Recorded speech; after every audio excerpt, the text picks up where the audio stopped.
Okay, and I see Darren from the city's joined us. And so, okay, so we'll all go briefly, just because we have a couple new faces. Well, basically our presenters are here, so we'll have them introduce themselves. So I'll start. I'm Johanna Rasmussen, and I'm the chair of the Neighborhood Association. And my husband and I have lived here with our family in Redwood City for almost 30 years. We have 3 children, 35, 17, and 11. And that's about and I also serve as a juvenile justice commissioner for San Mateo County. Who'd like to introduce themselves next? I'm already unmuted, so I'll go. Okay, great.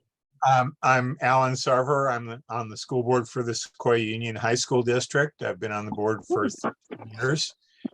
Represent District A in the north end of the district. Welcome. Thank you. Who'd like to go next? Just pick, babe. Oh, okay. All right. Jerry. Okay, Jerry Brick. I live on Crompton Road, and I'm out of town right now, but I'm glad to be able to join the meeting. Thank you so much, Jerry, for being here. Donna, would you like to go next? Yes, I'm Donna Schreiber. I live on Edith Avenue, just down the couple doors down from Johanna, and I've lived in Redwood City most of my life, and here on Edith for about 35 years now. Thank you. Sharon and Steve?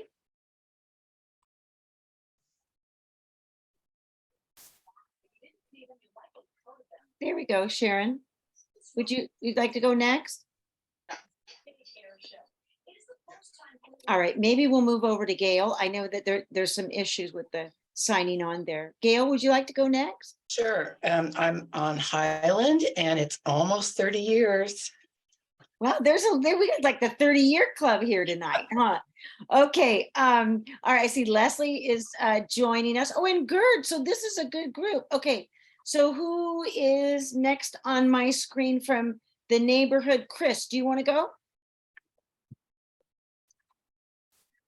He might be busy doing something. Sorry, no, I'm here. There you go. I just took a sip of water. Okay. Chris Rasmussen. I live on Edith as well.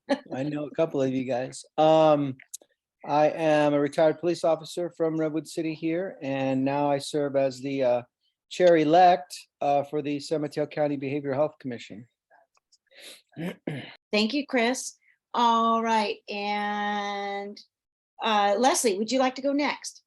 Sure. My name is Leslie Stafford, and I live on Farm Hill Boulevard.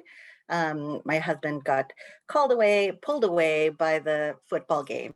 So he apologizes for not being here tonight, but he sends his hellos. Well, we certainly appreciate you being here. Yeah. Thank you so much. Of course. Gerd, would you like to go next? Sure. Gerd Stieler. I live on Brandy Rock, the best street in the Farm Hill neighborhood. Okay, and Naomi, would you like to go next? You're also a member of Farm Hill, aren't you? Oh, yeah. Yeah.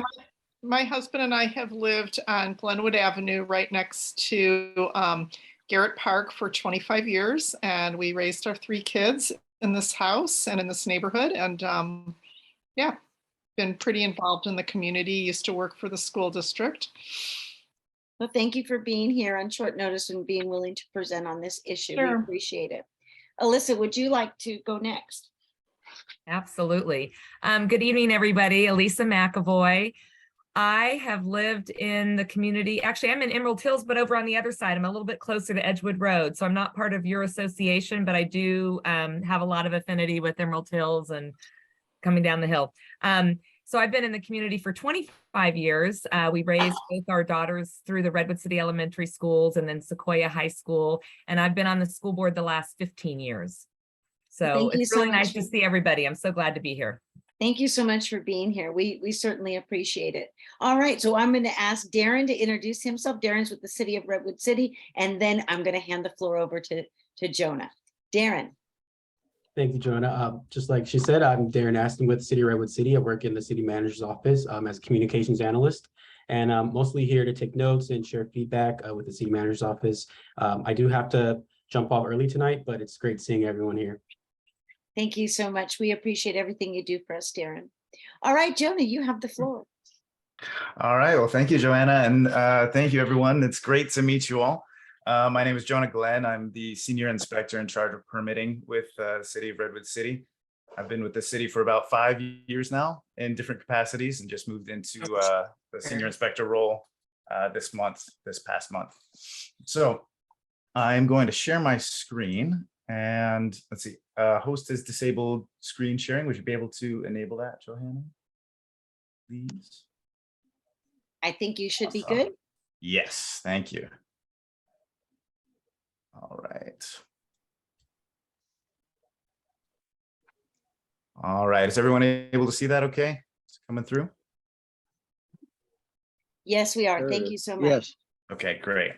So yes, tonight we're going to be doing some updates on we're going to be going over some of the 2022 Reach Code updates that will take effect in January 1st of 2023, as well as just a brief overview of some of the building code updates that are going to be coming through next year as well.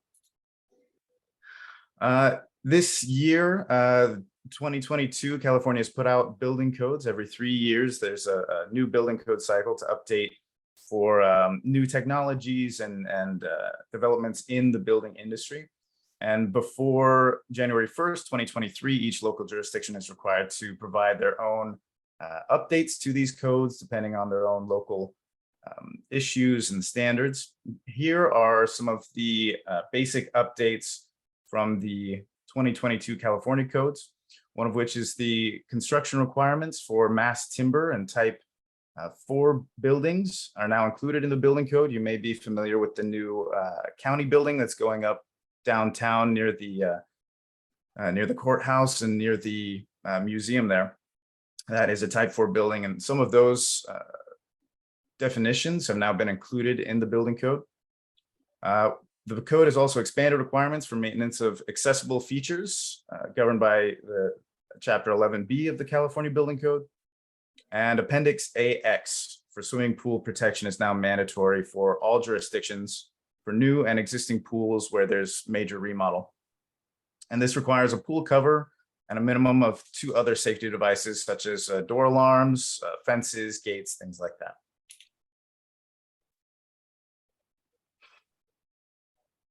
Staff is proposing the following additions to Chapter 9 of the Municipal Code, which governs buildings, one of which is probably one of the main things I discuss with people over the counter day by day is the 50% fire sprinkler rule in the city.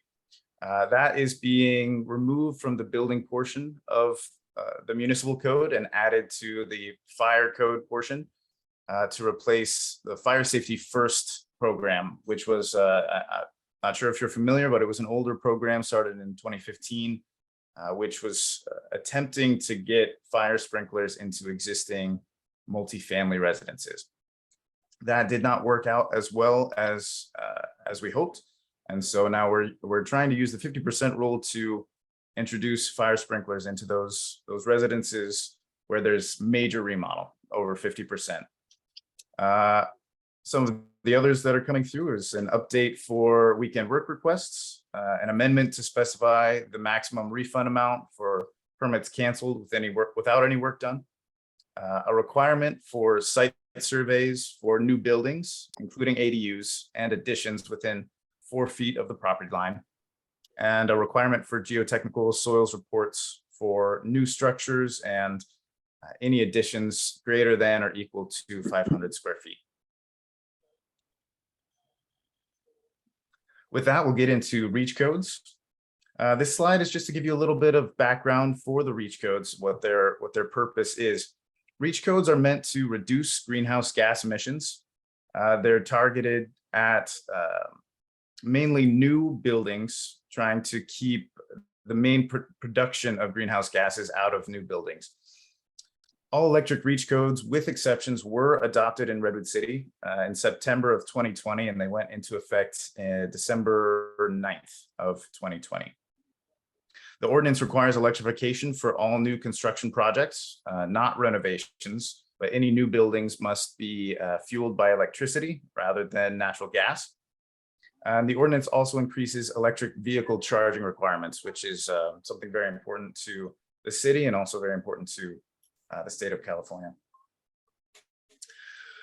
Our reach codes were adopted with exceptions to allow for unforeseen items or issues with implementing the reach codes. I won't be going through all 8 of these current exceptions, but please note that one of the exceptions on the top right there, projects with approved planning entitlements, will no longer be in effect because all of the projects with approved planning entitlements have already been permitted and are either in the construction phase or are finished. Here's some data we've compiled from the last 1.5 years that we've had the reach codes. There have been a total of 18 new single-family buildings, 4 multifamily buildings, and 0 new commercial buildings which have had to comply with the reach codes. 22 buildings in total have been built as all-electric buildings. The lower table is for projects that have been constructed with exceptions to the reach codes: 1 affordable housing project, 1 restaurant, 15 with pre-approved planning entitlements, and 100 ADUs. So a total of 117 projects which utilize the exceptions that we currently have. So ADUs were the largest group that used the exceptions in the last 1.5 years. And please note, this is only the exceptions that were used in the last 1.5 years. So only 4 of the exceptions were actually used. Here's some of the outreach we've done in the past 6 to 8 months for the upcoming reach codes. We've gone to the Board of Building Review, which is an appeals board and a review board for any kind of changes that we make to the building code. It's made up of former building officials and other experts in the industry. We also did stakeholder outreach, a community farmers market, and individual interviews with community members and developers in the city. We also have a reach codes survey out right now. And if you haven't done that already, I would love for you all to be able to do that. You can find it on the Redwood City website. If you search for reach codes, it will have a survey at the bottom of the page there. And that'll be ongoing until October 24th, which is when we'll be taking the reach codes to City Council. We also presented to the City Council Climate Action Committee on September 15th and got some good feedback from them. They're pretty excited with the direction that we're taking the reach codes this year. TRC as well, want to highlight them. They are our energy consultant. And so they've been helping a lot with the model codes for the reach codes and getting us more information about cost effectiveness of all electric construction and what some of the barriers could be so we can be prepared for that. Here's some of the survey results we've gotten so far since the beginning, or sorry, mid to late September. These have been the results we've gotten for our main question. Do you believe any of the current exceptions should be removed from the new construction all electric requirements? Our top 3 responses, with a majority wanting these removed, were for ADUs, affordable housing, and for commercial buildings containing non-electric cooking appliances. So kitchens, affordable housing, ADUs, the community on the whole wanted these to be removed. And then our other question, which we got a large amount of responses to, is what is the barrier for you to switching to all electric appliances? And 71% said cost, 48% said technology, and then not enough options on the market, supply chain disruptions, and other. And these are items that we've taken into account as we've been drafting the new all electric reach codes. Jonah, could I ask you just a brief question on that last Sure. slide? Of So course. was that the order in which they came in? So did they like the majority was ADUs and then the next one? So was this Correct. in the order of the, that's Correct. surprising to me. Those are surprising. So this is good information to have. Thank you. Yeah, it was surprising to us as well. We thought since ADUs had been one of the more utilized exceptions, that would be something the community would want to keep. But from outreach we've done with ADU developers, the majority of them are already going all electric for their ADUs. So we've gotten some feedback from 1 or 2 developers, and they've had no issue going all electric. For the most part, the main issue for them is upgrading the main panel, the main electrical service panel in the main house. But that in the end is easier just to get all electric to the ADUs. Thank you for allowing me for that clarification. Can I course, just yeah. ask, how many responses did you get? As of mid-September, we had about 150 responses. I think we've gotten up to a little over 170 now. Great. Still trying to get the word out that is out there, and trying to get as many responses as possible before the council meeting. So I'll go ahead and put that up on our website. So if Yeah, please anyone's do. interested in filling out the survey after the meeting, we're at www.farmhillneighborhood.com. Thank you, Jonah. Thank you. In Redwood City, we do like to look at all of our neighboring jurisdictions, make sure that we're more or less in alignment with our sister cities. So the city is currently looking to remove most, if not all, existing exceptions for new construction are Daly City, San Mateo, Mountain View, Palo Alto, and Menlo Park. And some cities are working towards possibly including existing buildings, renovations in their reach codes. Well, namely Menlo Park, San Mateo, and Palo Alto. The reach codes also require electric readiness and additional electric vehicle charging. Electric readiness is a requirement for pre-wiring where an exception is granted for the reach code. So if, for instance, a kitchen is granted an exception, they would have to install the conduit and have space in their panel available for future electrification.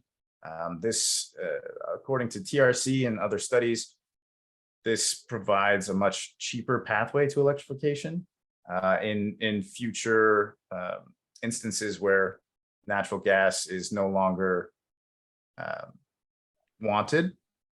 And so we're requiring electric readiness and also more EV chargers and EV ready parking spaces for new single family, multifamily, and office building developments.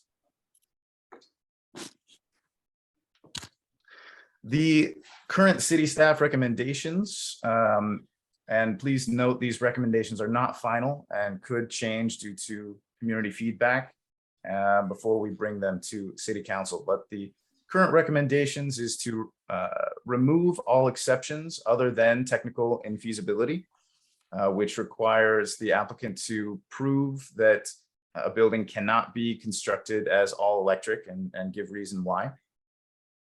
We also recommend that reach codes continue to apply only to new construction rather than existing construction, because at this time the cost effectiveness is unclear for requiring electrification of existing construction, whether the method is by the 50% rule, similar to fire sprinklers or something along those lines. We're still unclear on how much that is going to cost homeowners and business owners. And so we are recommending that we only apply reach codes to new construction. And any new construction that falls under the technical infeasibility exception will again need to be electric ready or pre-wired for future electric appliances, which will help to move the city overall towards an all-electric future and away from natural gas. Just as another note, TRC, our energy consultant, has also suggested and recommended that we postpone extending the all-electric requirements to existing construction. And that's something that we will likely look at in the next code cycle update in 2026. And that concludes my presentation for tonight. And I'm happy to take any questions that you might have regarding our all-electric reach code updates. thank you so much for that great presentation. I really appreciate it. Clearly, there's a lot of work that goes in on this. I know, some folks who've been in their houses for a long time are concerned, like, how will this impact me? And then we Of have course, other folks who, all of us are trying to think about what's best for the planet and what's best for the future. So this is very important information. Does anyone have any questions? I'm going to look on my participations list to see if anyone has their hand raised, or if you just want to go off mute and ask Jonah.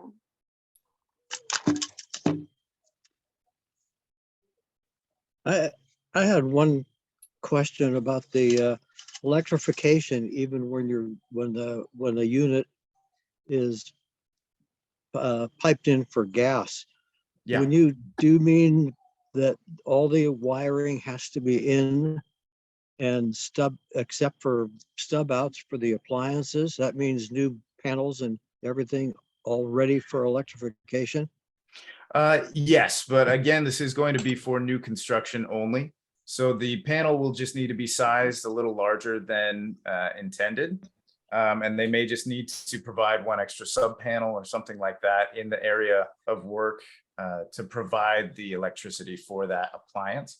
But yes, it's mainly for providing the space for the electricity rather than the full electrification. So the wiring doesn't necessarily need to be there, but the conduit, everything, the conduit, the breakers in the panel, and the space for any transformer upgrades or anything like that, all of the required space for electrification. And that really helps in the future if they want to move away from natural gas. They already have everything in place that they need. They don't have to open up any walls. They don't have to demolish anything. And so it provides an easy pathway for moving over to electricity without being overly restrictive. Okay. Gail. I wanted to ask you about the 100 ADUs that were Yes. Given exemptions. Were they pre-wired? They were not. The electric readiness requirement is a new requirement. And so we're introducing that under this upcoming code cycle.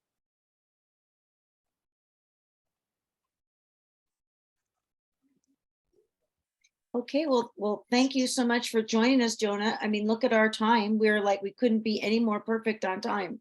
So thank you for your Well, I'm glad. presentation. Thank you for Yeah. choosing to be, and thank you for being here. I know that you put in a full day at work and then to be here with us in the evening. Yeah. We certainly appreciate that. Can I, Oh, Joanna, yes, Happy to do it. yes. Can I ask one question? Jonah, does the city and everyone think that there's going to be enough power for everyone with their electric cars and all these electrified houses? Is there going to be enough there? That's a great question, and that's something that we've been actively working with PG&E to ensure that there is enough power and that the grid can sustain the extra electricity that's going to be necessary for these improvements. And we do have a letter from PG&E stating that they will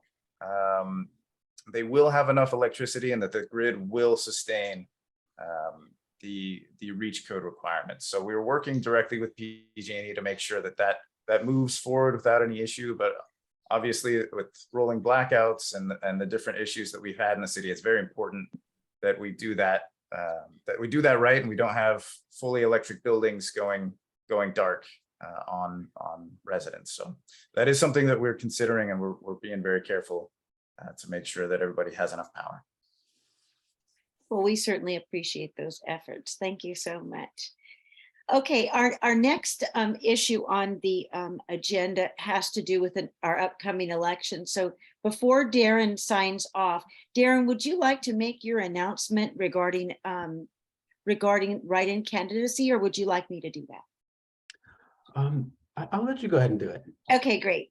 So starting, it's open right now. So if there's any candidate anyone who's interested in running for city council in the 3 districts that are having a race this time around, if you haven't already filed, it's not too late. You can be a write-in candidate, and the filing deadline is October 25th. And you can do that by contacting our city clerk and making an appointment, or just giving her a call. Hey, can I come down and she'll get you all set up with what you need to know. Did I cover all the bases, Darren?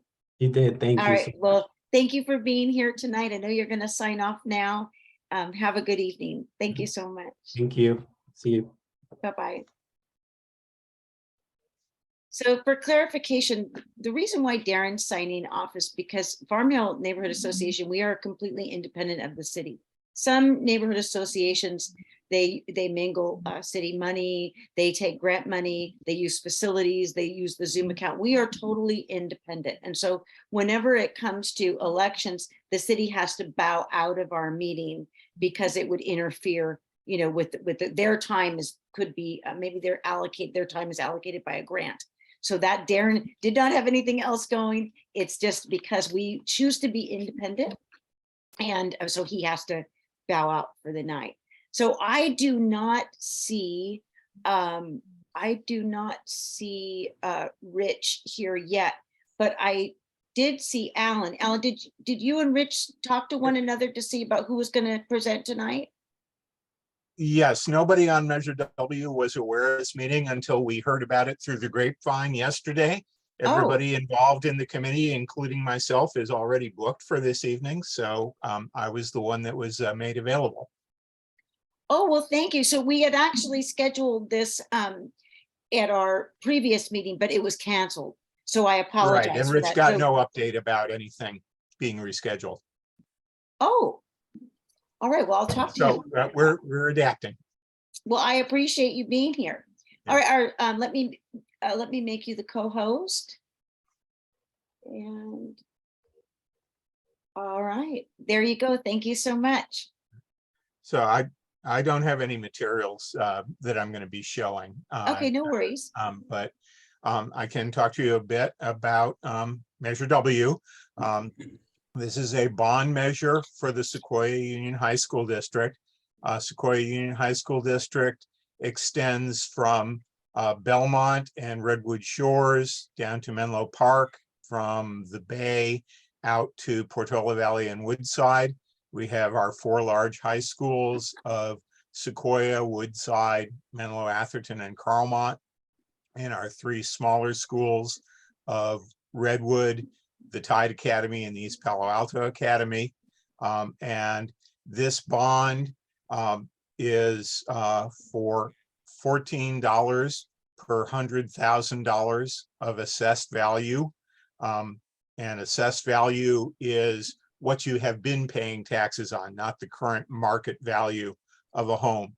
So for example, the majority of homes across the school district are assessed between $200,000 and $500,000.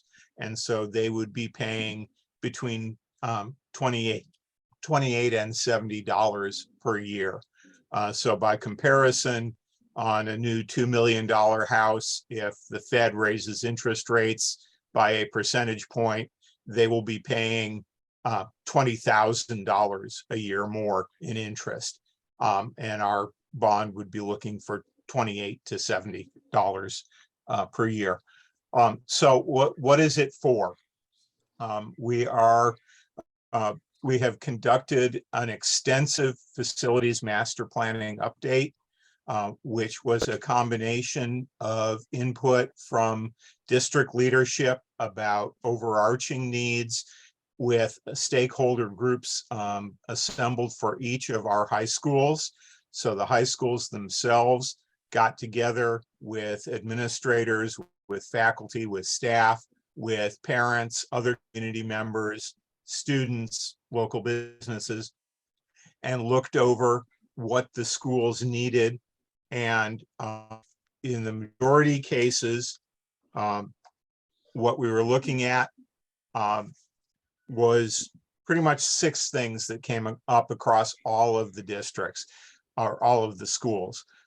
One would be the construction of new buildings with more modern necessary classrooms, larger classrooms, and also on most of our campuses, going from wings of antiquated, too small, 1-story buildings to modern, larger, two-story buildings.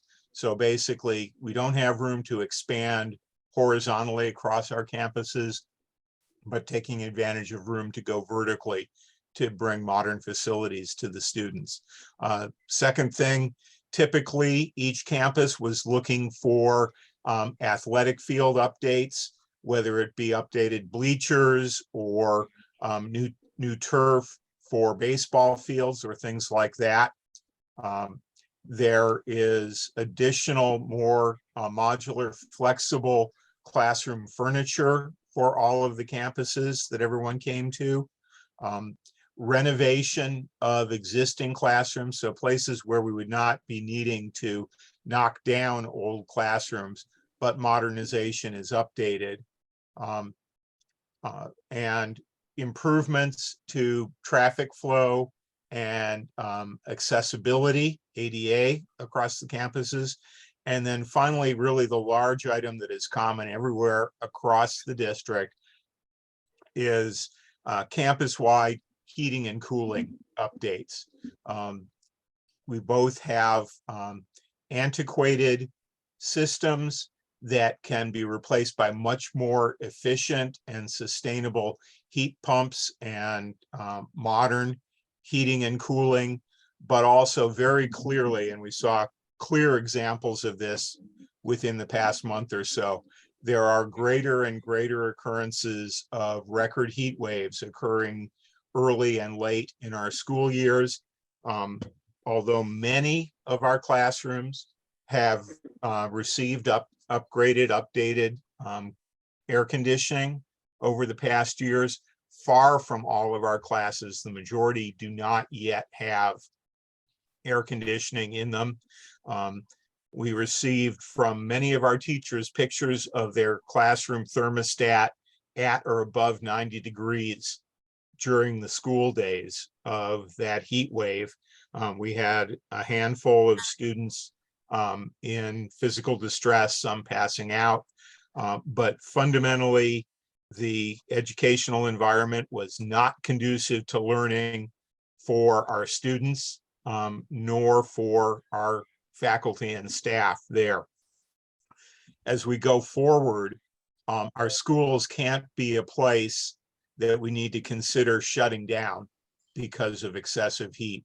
They are actually going to have to be a reliable place that our students can go to where there are safe and functional temperature conditions. Many of them cannot be safe at home as our schools need to make them.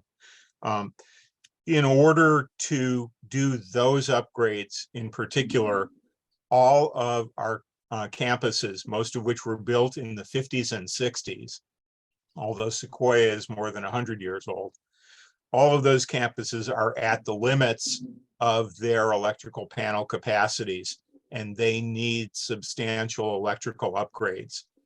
And it's not just something that we can kind of add on easily.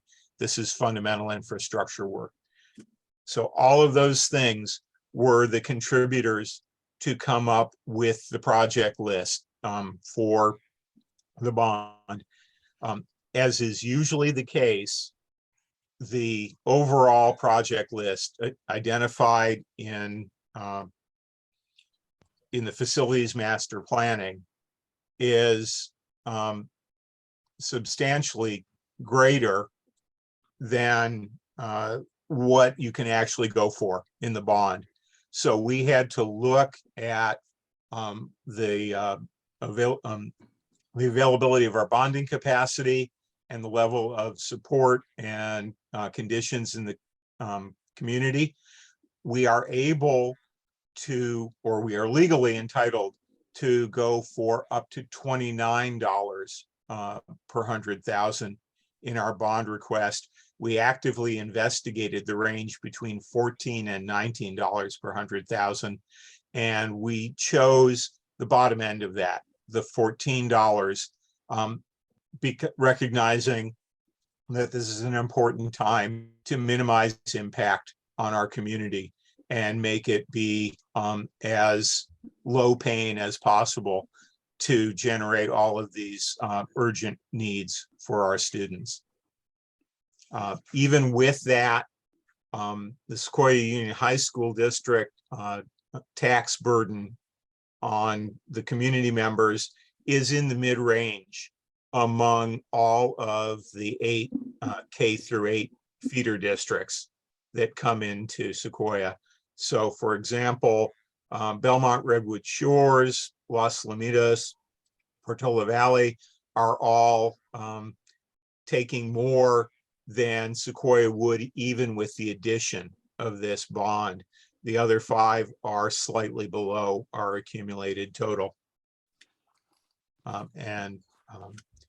I can either be there for questions or let Elisa make her pitch, and you could talk to both of us afterwards. Thank you so much. That was a lot of very good information, a lot of facts. It laid everything out, where the money's going, why it's going, what is needed. So especially knowing that you didn't know about this meeting until recently, I greatly appreciate that. And it's clear that you are well versed on this measure. And so I certainly appreciate that. Now, because they're separate, I think it might be better to take questions like, but I'll defer to you and Alyssa on how you do presentations. What do you think? Do you think we should do the questions separately to make them clean so everybody understands which one we're speaking about? I can take the questions that you think are specific to Measure W, and if Okay, there are other questions that you think apply to school bonds as a whole and these combined, maybe hold on to those for later. thank you so much. Gerd. Just a quick question. You built a completely new high school named Tide in, what is that, East Menlo Park? Yeah, in the Bellhaven area.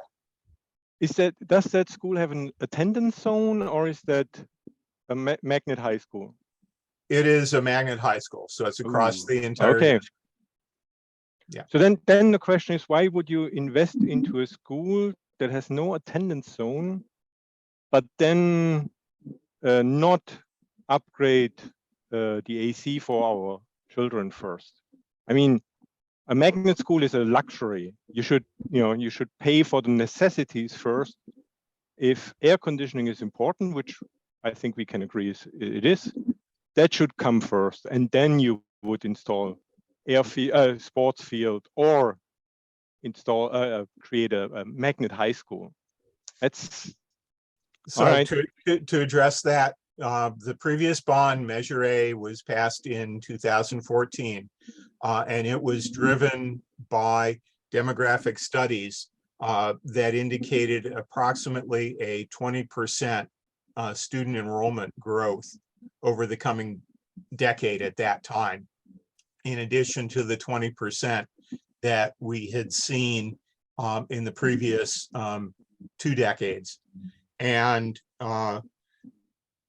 that bond encompassed major modernization and classroom additions at every single one of our large campuses, and included a lot of air conditioning upgrades, not comprehensive, but an awful lot. There was more growth pressure on our 2 largest high schools, Carlmont and Menlo Atherton, than they could accommodate, even with all of the expansion that we planned into them on that bond. But where are the East Palo Alto kids going these days to high school? The East Palo Alto students Right.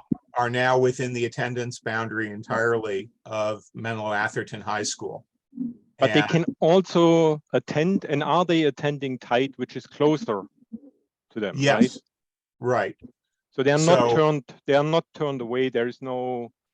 Is there a lottery? Is there a test to get in? What is your requirement to get into Tide? There is a lottery to get in, and it is designed to be 2/3 for the local students within the Ravenswood footprint, and 1/3 for students expressing special interest in the tech magnet that the school is from across the rest of the district.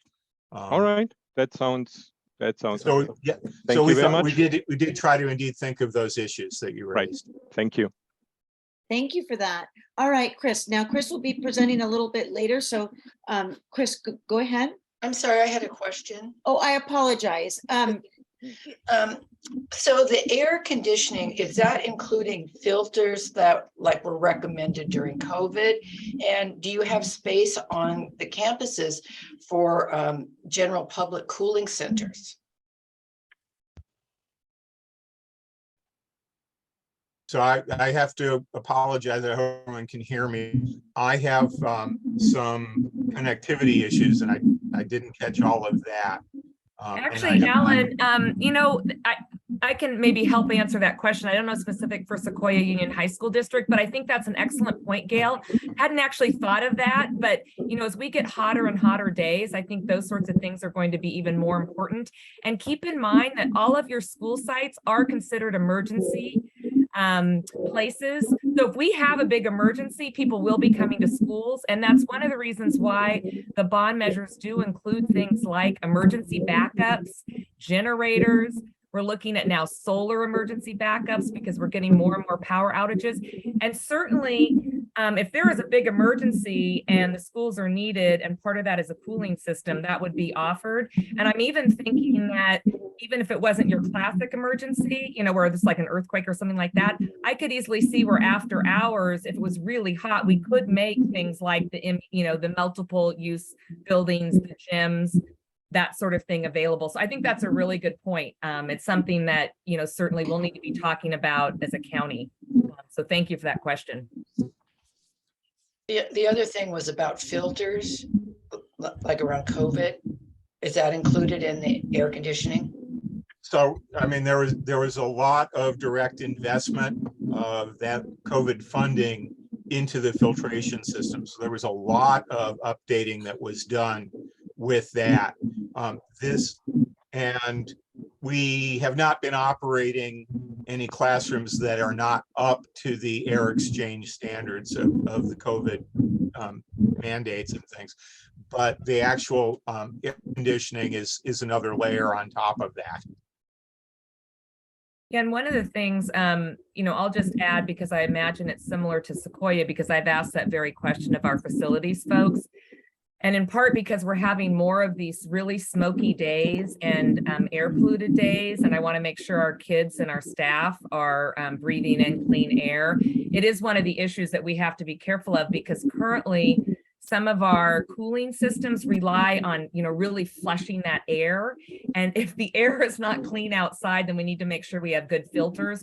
So certainly some of the stimulus funds did provide for some extra filters, but I think there's still more work to be done to really think ahead as we think about the next 10 to 20 years. How are we ensuring that we're providing that clean air for our kids? So yeah, filters would be a part of it where we don't have it. And then just enhancing what we already have. Thank you for that, Alyssa. I really appreciate that, because, when I look at these bonds or these measures, I think to myself, okay, what does this cost? What is this for? But what really strikes me is these smoky days when the sky turned orange and it was 100 degrees outside and I couldn't open my window. I felt like I was suffocating in my house, right? We don't have air conditioning. Most people that I know don't. That's what got me thinking about that. That's what made me think, wait a minute, let's give this forum an opportunity for everyone to find out what this is all about, because I don't think any of us will forget what it was like to be held in the house like that. So thank you for bringing up the filters. Chris, did you have a question? Yeah, I don't know how you want to handle this. I obviously have a lot of, I'm on the other side, just to be completely transparent. I wrote the rebuttals to the arguments in favor and am against both of these, particularly measure S, but to it also a W. And I don't know if you want me to kind of just with respect to Alan's comments, I can assure you that the cost of what this is to each individual is not $28 to $70 per year. So I looked, in fact, if I can share my, I don't know if I can share my screen. But well, Chris, if we could wait until your presentation time to do it, then you could share your screen and show all that. But if you have a question about what he said, sure, this would be the perfect time to do that. Yeah. I guess my question is, why does the school accountability report card rate all the schools as exemplary or good on all attributes included for every single school in the district, including the safety dimension and the school facilities? I mean, that's a report that's given to the California Department of Education every year. It's distributed to parents, and the SARC, the School Accountability Report Card, which anybody can Google, portrays a very different picture than, dangerous, antiquated, no room to kids passing out. I mean, these kinds of things that you're describing. That's my question. Why are there two different representations of the status of our buildings? Not all classrooms have been completely updated with the funding that we have gotten to date. There is always a priority list. There is always work in progress. It is time to refresh our funding to continue updating parts of the district that have not been updated yet. Our schools look fabulous in comparison to the way they looked 20 years ago. Many, many parts of our schools are brilliantly updated from the way they operated 20 plus years ago. We are not done. There's a lot of work to be done. Up until now, air conditioning has not been close to an existential need. It is getting close to that, and we're headed in that direction. Okay. Does anybody else have any questions? Okay, before we move on, I just wanted to thank Mr. Sarver for all his years of service on our Sequoia Union High School district as a trustee. We are grateful for your service, and we thank you for the time, commitment, and energy you've poured into our students. All right, Alyssa and Naomi, would you like to go next? I'll do the co-host. Yeah, I think I'm just going to talk. I can always put on some slides if we get to there, but I know that Joanna wanted me to try to keep it to about 10 minutes, so I think we'll try to do that. So first of all, it's really nice to see everybody. Thank you very much for the time tonight. I appreciate all of you. Just as a reminder, really the only viable way that school districts have to update our school facilities is through a bond measure. The state of California no longer provides school facility funding. Periodically, we might see some matching funding. Actually, that's been running very low. Pretty much there's a long list. We're not going to see any this next round, but hopefully they'll come through again. We do need to have an existing bond in order to apply for matching grants. So really, the only reliable source is a bond measure. So you'll see Measure S that'll be on the November ballot. And this will be for the Redwood City Elementary School District. As a reminder, we run preschool through 8th grade. We have about 8,000 students with our district-run schools and our 3 charters, as well as our big preschool program that we have. The state of California is actually mandating now transitional kindergarten. They may be mandating preschool. And what's a beautiful thing about that is they're not providing any extra funding for facilities. So part of this bond measure will actually be helping our little ones in terms of upgrading classrooms, playgrounds, toilets, because actually they need to have toilets that are right there, either in the classroom or near the classroom, the little ones do. So there's some work there. But basically this measure will be repairing and upgrading science, technology, engineering, arts, math, classrooms, and labs, bringing all schools up to the same learning and safety standards. As we just talked about, the real health and safety is something that we're always thinking about and wanting to make sure that our kids are safe in the classroom, that the temperatures are comfortable, that the air they're breathing is good, that the light that they're receiving is also good. This will help provide dedicated classrooms for music, art, performing arts electives, and also replacing aging and inefficient plumbing, heating, and cooling and electrical systems. And as a reminder, our classrooms, our school sites are 50 to 100 years old. And I do want to say that many of you, I hope, voted for Measure T, which was back in 2015. And that did help upgrade some of our schools and our classrooms. And we're just about wrapping that bond program up in the next couple of months. And the good news is we have an amazing bond team that is up and running. We have a lot of expertise and skill set there. And that if Measure S passes, we can continue with the work that we need to be doing for the kids in Redwood City. And we are working off, as Alan said, we're all, school districts are always working off facility master plans to identify what the priorities are. So for Redwood City back in 2013, 2014, we went through a huge facilities master planning effort. And we looked at every school site. We looked at roofs and plumbing and electrical and classrooms and windows and floors and playgrounds and blacktops and everything. And we came up with our facilities master plan about what needed to be done. And like I said, Measure T actually took about 1/3 of that list. So that was phase 1. Measure S is the next phase in that, to continually to upgrade those. And I will say I was meeting with teachers this past Monday, and I got an earful as well about the need for more air conditioning in the classroom. Similar to what Alan said, we do have classrooms that can get up to 85, 90 degrees on those really hot days. Imagine trying to teach a classroom of kids. Basically, they really cannot. And so we want to make sure that as climate change is real and happening in our community, that we help prepare for that. The other thing I want to remind folks about the bond measures is that it's really looking towards the future. It's setting us up for success for the next 10, 20, 30, 40 years, right? I also talked to a teacher on Monday. He said, I'm in one of those classrooms that's 50 years old. The windows are 50 years old. The hooks that kids hang their stuff on are 50 years old. Come on, Elisa, what are you going to do for me? And I said, well, I'm trying to pass Measure S, okay? So that's what we're going to try to do. So there's a lot of really good things here. The reality is it's the only option we have to do the things that I just talked about. So I can, I will say that on our district website, we have a list of specific school projects, school by school. You can get a sense of what schools may get. And again, they're kind of bigger buckets, because once Measure S passes, the board will need to prioritize which projects will be done, and certainly much more detail will happen.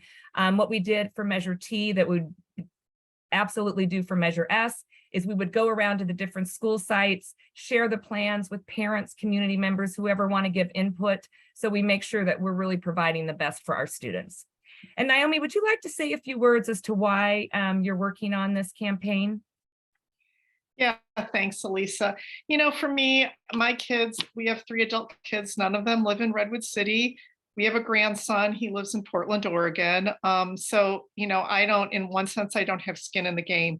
But to me, it's ensuring that our kids here in Redwood City have the same advantages as kids in neighboring communities. My kids got to benefit from the bonds that were passed in the late 90s, the early 2000s. And I still remember the day they opened the library at Roy Cloud and how exciting that was. And, we're going into a new era. The needs are a lot different. And I will say that after I worked for Redwood City School District, I consulted with other districts in San Mateo County and in Southern California. So I've had the opportunity to be in a lot of other school buildings and see the amazing things that other districts have approved for their kids. And so I just want to know that our kids in Redwood City are going to have the same benefits as kids in San Carlos, Palo Alto, Menlo Park, Portola Valley, these places that have, really beautiful modernized facilities. Right. And I also just want to thank you very much, Naomi. I think that's wonderful. And I also want to say, because I know sometimes there are people like, well, how did you manage the money? Well, I did want to say on Measure T, we're very proud at our school district. We have had that on, you can look on a board agenda to board agenda, every single bond, contract and everything have been approved publicly. We've got information on the website about all the projects, and we came under budget, under time. We were able to do more things than we thought originally. And so I am confident that if Measure S passes, we'll be able to do right by the community again and really spend your money wisely. All right, so I think, we are actually at 7 minutes. I'm very proud of us. I'm happy to, do more details, but I sometimes think maybe specific questions, because you might have more specific questions for us, might be helpful. So I'll open it up. Right. Thank you so much. Okay, good. So during Measure T, we actually got a whole list of projects, upgrades for the buildings and the classrooms at Roy Cloud. For Measure S, you pretty much rolled out the same projects again, because you didn't do anything with Measure T. What we did get is chicken fencing around our sports field, so our kids can't go onto the lawn area anymore. And you did prison fencing around the school. these fences are really ugly and nobody asked for it and they don't provide additional safety. So and then you locked us out of our playground. So kids, especially in our neighborhood, we rely on the blacktop to teach our kids bike riding, for example. But then you locked us out of it. So Measure T pretty much was all about taking access away from us. You want to comment on this? Sure. Well, I'm sorry that you haven't had a good experience with Measure T. I know that there are some parents up at Roy Cloud that have had a good experience. So maybe we can, talk more about this. But I will say one of the safety standards that every classroom got with Measure T is actually making sure that the locks close from the inside. This has been one of the big issues with school shootings, is that locks are on the outside. And these help, but the fences don't help. Well, actually, the fences do. I mean, okay, well, we can agree to disagree on that. But what I will say is that we basically talk to professionals, we talk to parents and teachers. Alisa, the biggest mass shooting in American history happened behind fences and lots of security. Okay, well, we can. I don't go into military details with you, but the fences don't help. Well, okay, we have school sites. And where, you use the we could argue fences about to that. lock out the neighborhoods out of our playground. Yeah. So are the students right now, they're not able to go after hours? Is that what you're saying? Because I can certainly. After affluent parents in our neighborhoods complained, the school is open again at Roy Cloud after hours and mostly during the weekends. Yeah. Well, but in a lot of your low-income neighborhoods, they are closed. So kids at so what happened Fair is during Oaks or COVID, Garfield, we were I required don't think to they close. can use their playgrounds after hours. Okay, well, I'm certainly happy to look at that, because actually as a school district, we pride ourselves in opening up the school sites to allow them to be used for after hours. So if that's not happening, then I'm happy to look into that, Gerd. From what I hear, Bayside schools is all closed. Selby is closed for people walking through at certain hours. Well, yeah, when I don't know how school it is is in on session, weekends. Gerd, when school's in session, we Yes. absolutely want to make sure that the school site is closed down and protected for the kids. So we can argue about how to do that, but I'll No, just we are tell you talking that as a weekends. school board member, I have talked to professionals and this is what they said. So I'm sorry that you're unhappy with it. Anyway, basically we're trying to keep this kid safe, and this is how we believe that we can do it. So All right, now, any other questions? The other question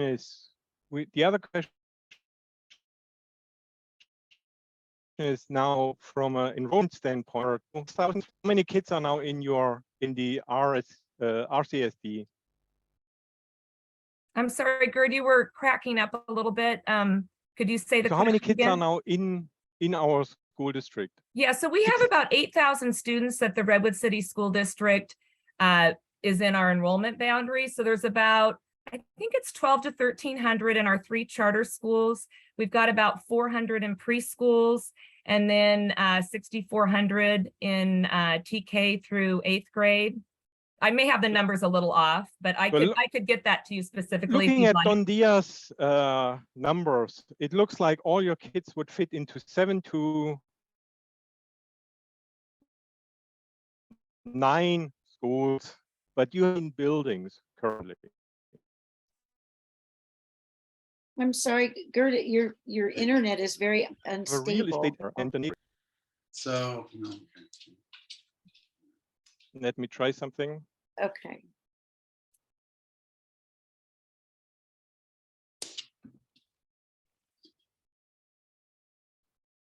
Does anyone else have any other questions? Because I want to make sure we stay on Else time. has a question first. Okay. Go ahead. Gerd? Yeah. You want to go ahead?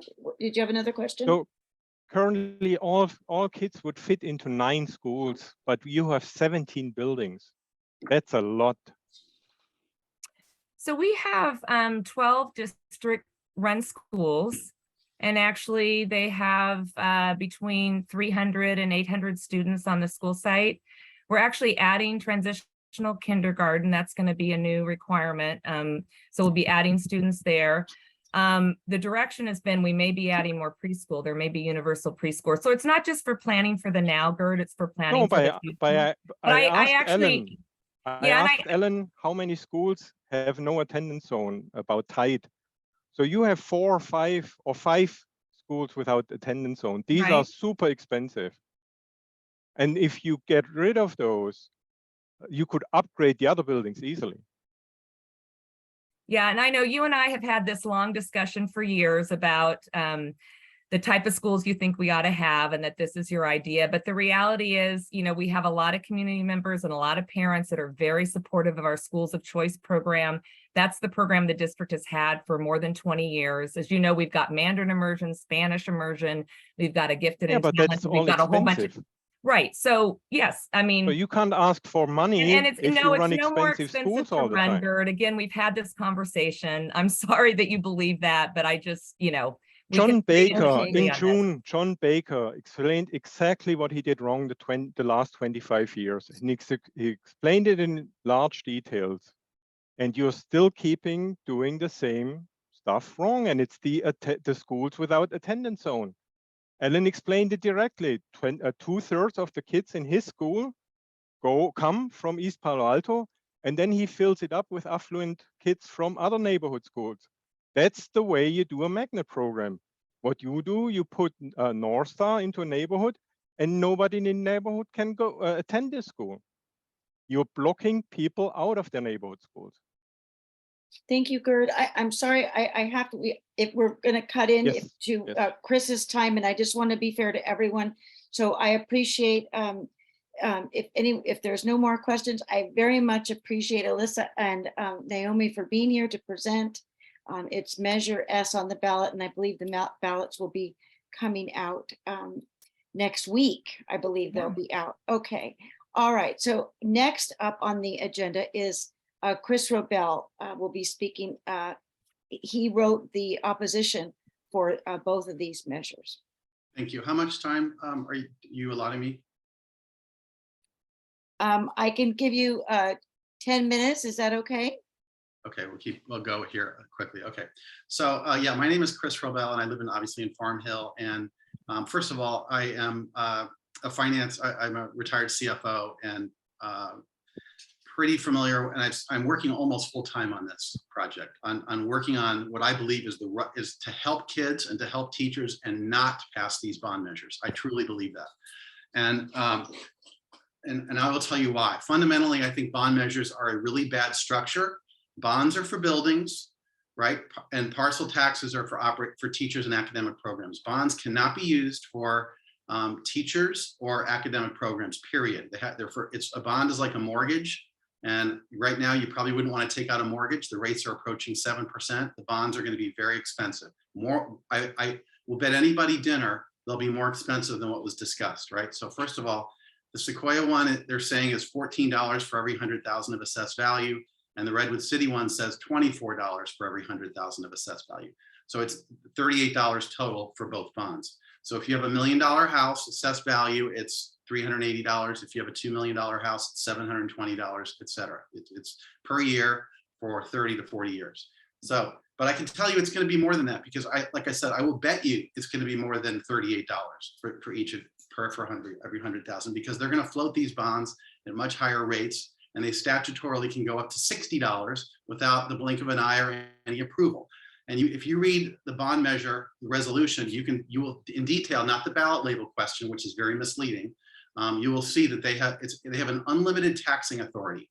This is secured against your house. And I personally am a muni bond investor. I have a lot of money invested in muni bonds. They are ironclad safe because it's secured against your property. So you need to think of it that way. Now, why am I so against these? I think I said because they're expensive, right? I also, because they're buildings, and investing in buildings when the enrollment is down significantly in Redwood City and flat the last 5 to 7 years in Sequoia is not the wise investment. We don't need buildings. And furthermore, the buildings are rated, like I said, the school accountability report, and I didn't understand the answer from Alan, but they're rated for both districts, every school, as exemplary or good, including safety. So if they can't both be true, that they're exemplary or good, which is what they tell the California Department of Education and the parents. And then when it's time for a bond measure, midterm elections, all of a sudden they're dangerous, antiquated, not safe, etc. Which is it? Secondly, they have received an enormous amount of money. Forget about fences, whether you like fences around the building. We're talking about, right, Sequoia, we're talking about $1.2 billion so far, right? They have $633 million so far that they've had, that we're still paying on, up through Measure A, which was $265 million. Now they're asking for $591 million, and this is par value. This is not what you pay. You pay more than this. This is par value. So 1.2 billion in par value. Redwood City School District had measured with $259 million of bonds, most recently $193 million with Measure T. And now they want to do another $298 million bond. So if that's over a half, $557 million. So the total here, again, if you add up the two, if you add up these two bond measures, we're talking about for the ones that are Measure S and W specifically, not the previous ones we're paying on. It's 1.7, it's 890 million, and the school districts themselves in the bond measure resolutions, if you add them up, they're estimating the cost to you, the taxpayer, and me is $1.7 billion. Okay, and we're not New York City, so we're going to be paying for it. It's not going to be $28 per year. I promise you. I will bet anybody thousands of dollars. It won't be what Alan said, $28 to $70 a year. And and so that's the rate, and it's going to be even more than 1.7 billion because that analysis done by the districts was done presumably several months ago, and interest rates, like I said, have soared. You would never want to go down to have a mortgage now with the 7% rates. So it's expensive, and we don't need buildings. The money would and I would not be here, and I swear to God, I would not be opposing a parcel tax, because a parcel tax can go towards teachers and academic programs. And I'll tell you, the comment about Palo Alto schools being beautiful, modernized facilities, I know very well. And my cousin's a principal. Anyway, my daughter, my daughter's mother teaches first grade at Walter Hayes, which she taught Steve Jobs kids. She doesn't have there's no air conditioning at Walter Hayes Elementary School, none. And she doesn't want air conditioning, right? Now, I'm not saying we don't want air conditioning, and don't twist my words, but I'm just saying the kids need to be comfortable. Like I said, it needs to be done for less than 1.7 billion. The kids can be cool during the months when they're the months that, I mean, they're not there in most of the summer months, but the days that are hot, we find a way to provide comfortable situation without, it's not 1.7 billion. Like I said, I think with the impact on student outcomes is on investing in teachers, which I would support, and academic programs, not buildings. It's a waste of money. And ask yourself the burden that you're placing on these kids. The other reason bonds are so bad is because it doubles down on Prop 13. And so all these people that are on this, if the teachers and the kids, why it's so bad for them if these pass is because, don't you want a teacher and one of the seniors in Sequoia High School to be able to afford a condo someday? And you're raising the bar on them disproportionately because it doubles down on Prop 13 because it uses assessed value. And I don't know if everybody understands that, but you know, somebody who bought 30 years ago, you're right, they're not going to pay as much, but it's going to, the teacher or somebody that wants to buy now is going to pay 20 times as much. And so it's an anti-housing tax burden. So you really have to think about and my problem, you know, ever since my problem with government and schools is everything in isolation looks great, right? And I'm fighting the city too on spending, right? They spend millions on artwork anyway. So it's artwork. Of course you want artwork, but you can't, not millions, you know, 100,000 or something is fine. So the same thing here, you know, of course we have to prioritize how we spend the money and live within our budgets, just like the families have to. Now, with respect to it, now I'm going to take a bigger point, and you know, I've been to both of these board meetings. The one with Sequoia, the big issue is there's no consensus. It's a big, long project list. There's no consensus of what it's going to be spent on. The only alignment was air conditioning. And I'm all for air conditioning, but 591 million at Sequoia is too much. And I'm not really, so Sequoia is the smaller one and it's a broader geographic area. So I'm more focused on Redwood City because honestly, and now I'm going to say something that I'm being very careful with my words. What they are doing is illegal. They are tricking you. They are being dishonest, and there's a bunch of misleading information. And I say that very seriously because it's truthful. And I've been in discussions with their bond attorney, which only makes money if this deal gets done. And both of these flyers in here, right, when you guys get these in the mail, on the very back, it's going to say nonprofit paid for by TBW. And these are professional marketing companies paid enormous sums to create pictures of cute kids with, you know, you are so adorable. How can you say no? This is propsandmeasures.com. Go look them up. And they have a whole system down on how to do this. And there's bond attorneys, and it's a huge industry that's a burden on people that are working families that are struggling with hyperinflation.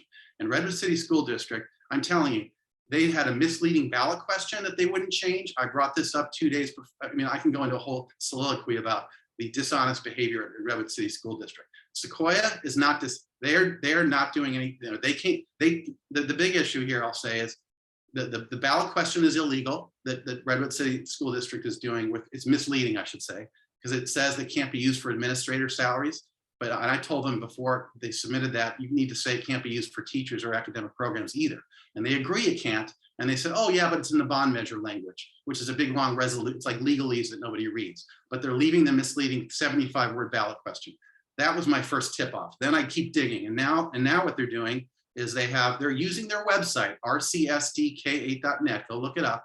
Right on the banner, it says, November ballot will ask voters to modernize schools. Well, who's going to say no to that?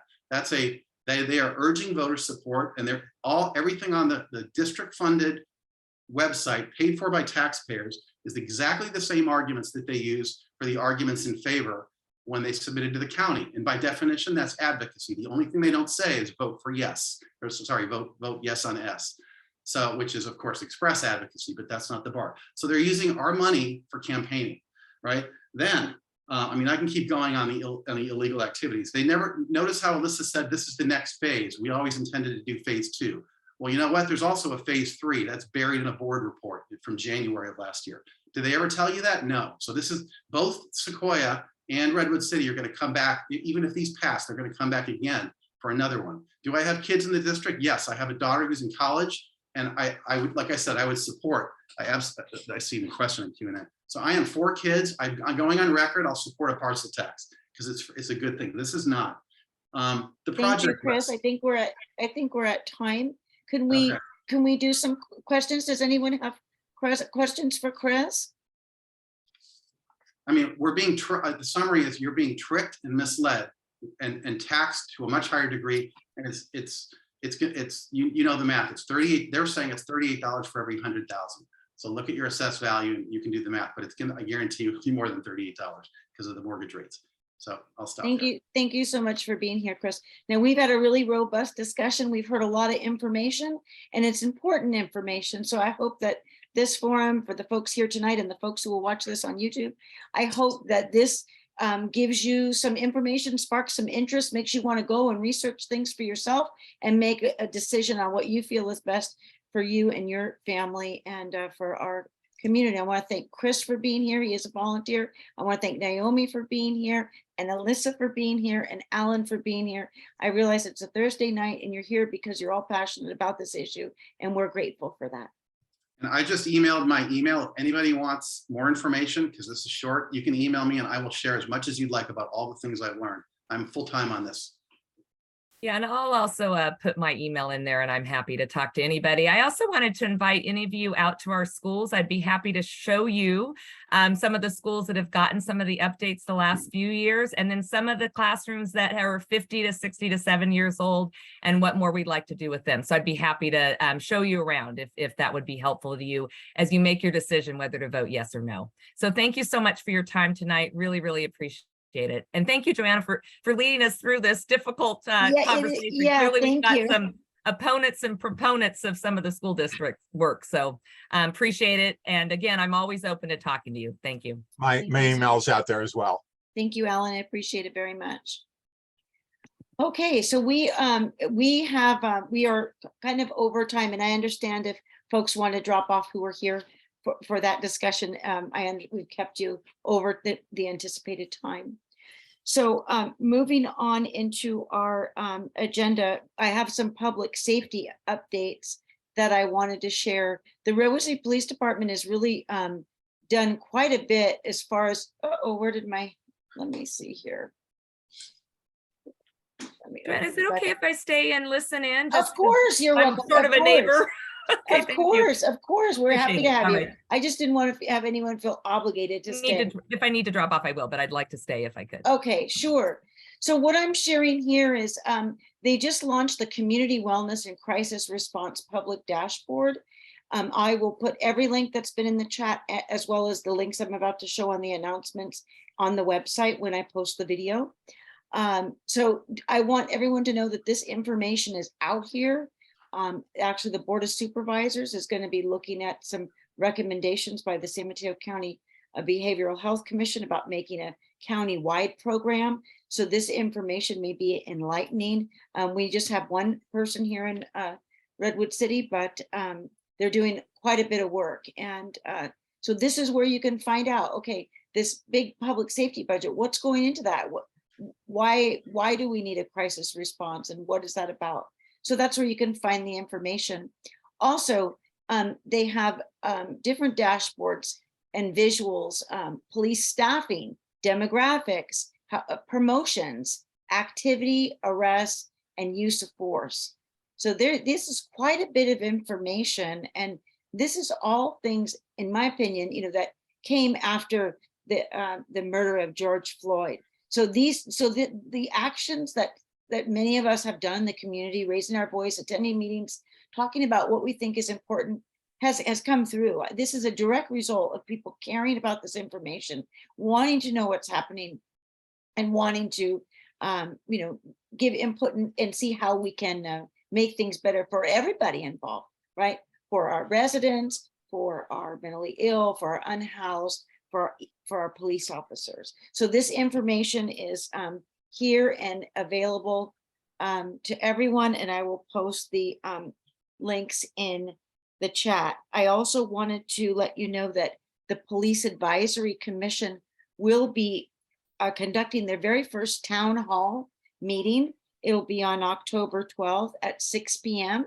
It's going to be a hybrid meeting, so you can attend either on Zoom or you can attend in person at the PAL building. I'm looking forward to attending this meeting, and I hope I will see many of you there.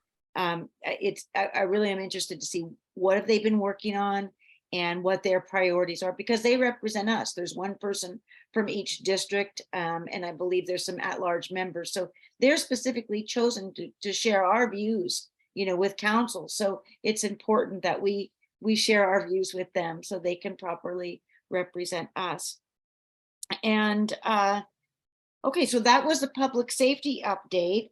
And one more. So on October 11th, the Board of Supervisors agreed to establish an ad hoc committee to see about establishing a citizens oversight board for the Sheriff's Department. And our new elected sheriff, Christina Corpus, is on board with this initiative.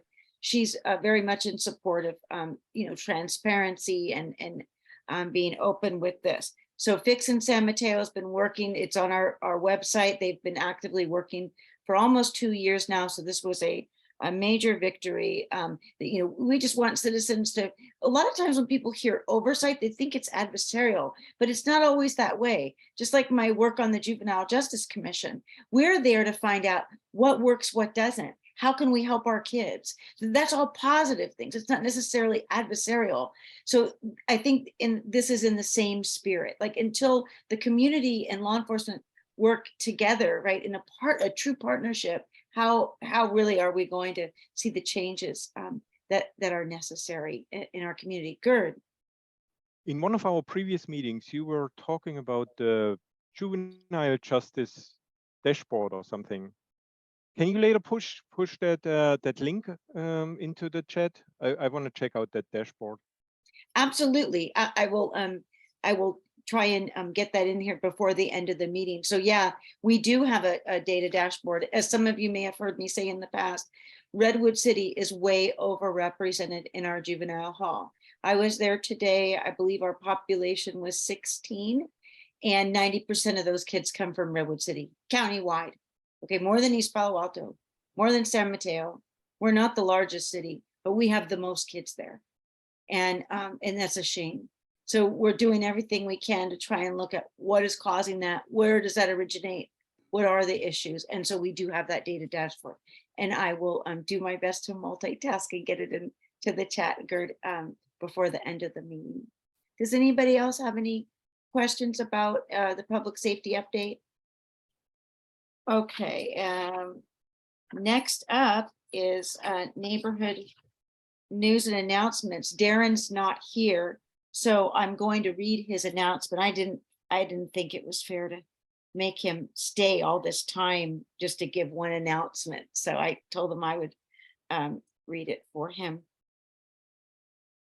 Let me see here. Okay, so as many of you know, Leslie's been really impacted. The city has been working on Farm Hill and Jefferson for the past couple months. I mean, every time I drive by Leslie's, I'm like, oh, Leslie, it must be terrible with all that dust and dirt and everything and getting in. We were trying to get a fix for the street sweeper. And so for this to happen was like, oh boy. And I didn't know it was happening. I think many of us, it caught us off guard. And it went all the way up. And now the street looks lousy. It's bumpy. It's not good for the, the car alignment and you name it. So I said, I met with Darren and Alex yesterday. I said, what's going on with this paving project? So here was his response. The paving project is substantially complete, though there is some additional striping work that is being done on Farm Hill. I think you've probably seen it, but if not, the following is our response when we get questions about the scope of the work in the project. The current plan for the majority of the project streets, including Jefferson and Farm Hill, is to repair the failed roadway sections to prevent further deterioration. This will reduce our long-term maintenance cost, as allowing these sections to deteriorate would cost more to pave in the future. Jefferson and Farm Hill will not be getting an overlay as part of this project, but they are on the list for a future overlay and should be included in a project within the next few years. We may need some advocacy on this. While Farm Hill may seem very uneven now, as traffic goes over the spot repairs, they will compact further and even out. The focus for the traffic striping was to restore the lines that were removed by the spot repair by the contract. The contractor will be returning to do some touch-ups. And while the city would have preferred to do an overlay this year, there simply wasn't enough in the budget to do so. The city council is regularly balancing priorities for the entire city across all departments, strategic priorities of housing, youth, and transportation. And if you have any additional questions, Saeed Zahori is available to comment. So we may need, we've got a 6-year road diet pilot project happening on that same street. And I said, well, are we going to make that permanent before we do the striping and the overlay? We're kind of like been out here, hey, who's coming back for this for quite a while. So if this goes on, and Leslie on this call is the most impacted, but this is a street that so many of us travel, right? It goes right to downtown, it's right to the freeway, right to Kenyatta. It's used so much. I don't know that an answer of a few years is adequate. I think that we probably need to prioritize that. And if that is something that this group would like to do, let me know and we can start organizing that effort, and I can bring it to the council meetings and talk. We can organize letter writing and whatever we have to do, because our street looked really nice. And I understand that we have to do this because where I live, like they're sinking, we're always sinking, right? So I understand that things happen and utilities have to be repaired and things are old, but they took that street was beautiful. It looked nice going up and down. Now it looks lousy, and it's more than just appearances, but it's, like I said, it's the car, it's Leslie's driveway. So hopefully we can. That paint job alone, why would you stop painting? Exactly. So it could be worse. We could be Hudson. Yeah, that's true. Yeah. They have like 10 speed humps on Those 200 bumps yards are or something. ridiculous. Yeah, I was trying to maneuver them today to put one tire in between it. As I was, I don't know what the purpose of that was. Is that for fire trucks? I don't know. I don't think it must not be because typically the city will decline to do a project on a street that is on the fire route, like on the emergency route. So it would surprise me. They may have, if Hudson was on the emergency route, maybe Chris knows. Chris, do you know if that was on the emergency route or not? I mean, that Usually- distance between where the wheels would fit through, that looks a little bit like a truck distance. Oh, maybe I can ask about that. You remember the reason why we couldn't have a slow street on Fernside, the overwhelming popular street that everybody wanted, that was the most safest, was because it was a fire route. So is Canyon. Yeah, so so inconsistencies is what I hear you pointing out, that there's inconsistencies. So I can certainly find out if that's the case, because again, I've been busy with some stuff, but I didn't realize that was happening either until I'm on my way to school and I'm like, what the heck? Boom, boom. And it's all, I mean, it's a lot of them. It's not just like McGarvey where there's two, it's a lot of them. So those cutouts are called speed cushions. They are for large vehicles to pass through. Okay, so there you go. You were right, Gerd. They're certainly not for bicycles, because the bike lane also is quite bumpy. That's a dangerous street, just Yeah. like a certain section of Alameda. When I see the like from Farm Hill up to like Brewster or whatever, to the hospital, basically, that's dangerous. It's so narrow there, and yeah, that's it. But they say share the road, but it's hard to share the road with cars there. And just right across the street is where we had that young lady killed on her way to school. So, Right. I mean, we just cannot stress the importance of the need for safety for the kids on the way to school and whatnot, especially in our neighborhood. We have areas that don't even have a sidewalk. So it's very important. So Okay. when the slow street project was picked up again, your street was left out. Was that on purpose? We Did you voted, ask? we voted on it. Okay. And we voted on it as a we voted on it as an association, and we asked the person to come back, and then the city did a survey. So because Okay. we're a small core group and we often don't hear from everybody, right? There's like a core group of us. Right. So what the city did was they put out a survey to everyone that lived within a certain radius of this of the street. And then based upon the survey results is whether or not they decided to do away with it. Now, I've been begging for them to take that rinky-dink turnabout out around the corner from us, and I'm getting nowhere on that. I mean, but that's another issue. But that's why, Gert, that's why that was removed. But then you have speeding again. If you take out that roundabout, I mean, it's not a nice one, but at least it slows down the cars a little. The one over on Dover? Yeah. You think, okay, maybe at that intersection there, I don't know. I watch in the morning when I leave, I watch and I see that there's a young man who has transportation to school. And so he takes a bus to school, and I watch that bus try and maneuver that, and you think, what's the purpose? How many of us actually are there? And this family's been, dealing with that. I'm not sure where he goes to school, but I can see it when I pass in the morning, so that was my concern. And a lot of people didn't want it. They felt strong-armed. They felt, they opened their door and felt strong-armed, so anyway. Okay, so the next thing I wanted to announce is that what's going to be happening, as many people know, we will be having on our property tax, there's going to be the sewer service charge that many of us fought against and we didn't want, but we lost the argument on that, and now it's a done deal. And so when we receive our property tax, that's going to be on there. But to compensate for that, in an attempt to compensate for that, for anybody who might be late and might accrue some significant fees. I mean, they're 10% if you're late, and it's 10% on the whole payment. The city is offering, they have a hardship program, financial hardship program, they just approved.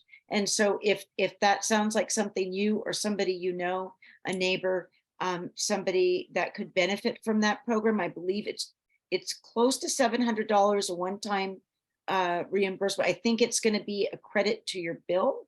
I think that's what Terrence explained to me, which may help offset, right? If you have a credit on your bill, if you have fees, or if you, like a lot of people, I'm afraid, are not going to know until they open up the bill, right? And say, oh my gosh, what happened? Why did my taxes go up $800? And they're going to see it as taxes, right? Because that's what, like me, I scan for that bottom number, like as I hold my breath. So I think that, so know that there's a hardship program. Please let folks know. And the qualifications are not based on income. It's based on whether or not you were late on your bill throughout the pandemic. So, why they're doing that is they're taking into consideration that the pandemic changed the parameters of income, right? You may have been laid off, but you're back to work. So it changed so many things. They felt that that was the best predictor of how they could help folks. The Zope Italian Circus is back. It opens tomorrow night. It's a wonderful experience. It is kind of pricey, but it's worth it if you can afford it. And so know about that. I also wanted to let you know that the Sequoia Awards has opened up. If you have a senior like we do, the Sequoia Awards are now accepting applications. They are very generous. The award focuses on children, youth who have contributed to our Redwood City community through volunteer work and service. And they're a very worthy organization. So if you do not have a senior or a junior, maybe for next year that you want to learn about it, but you do support our youth and wanting them to receive a scholarship to further their education, you can donate, and they are at sequoiaawards.org. And that's the last of my announcements. I'm sorry we went over. Does anyone have a new issue they'd like to bring up? Something in the that you'd like to bring to our attention, or that we should work on, or any other announcements? Gail.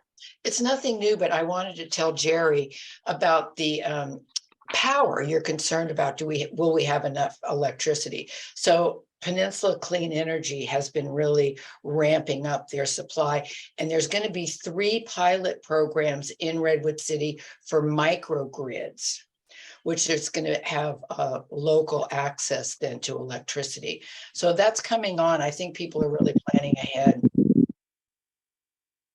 Okay. That's great information. Thank you, Gail. Gail, I can always count on you to have that information, and I hope you know I really appreciate that.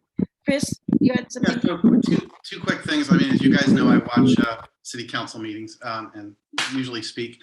So 2 things. One is there's a proposal, and I'm sure the utility part will come out. They're looking at raising the rates of the 20-gallon garbage cans by another $5 a month. So I know they just did a $2 increase. So it's going to go up to most likely to $23. So that's one thing. So another $60 a year, I guess. And then the other thing is they are looking at revenue generation measures, because obviously the city's operating at a deficit. I think it's 13 million a year. So I will tell you, I've been advocating for a big business tax, or a progressive tax, as opposed to the current regressive tax. But they also have not taken off, unfortunately, parcel taxes for residents. That's still on the table. So I would love it if anybody would, if they're speaking at city council, urge city council to focus on the big business, big profitable companies, as opposed to small businesses or residents that don't need more taxes. Yeah, I agree, Chris. Thank you for your efforts on that. I really appreciate that you've consistently been bringing that forward. And so I think the business tax, other cities are doing it.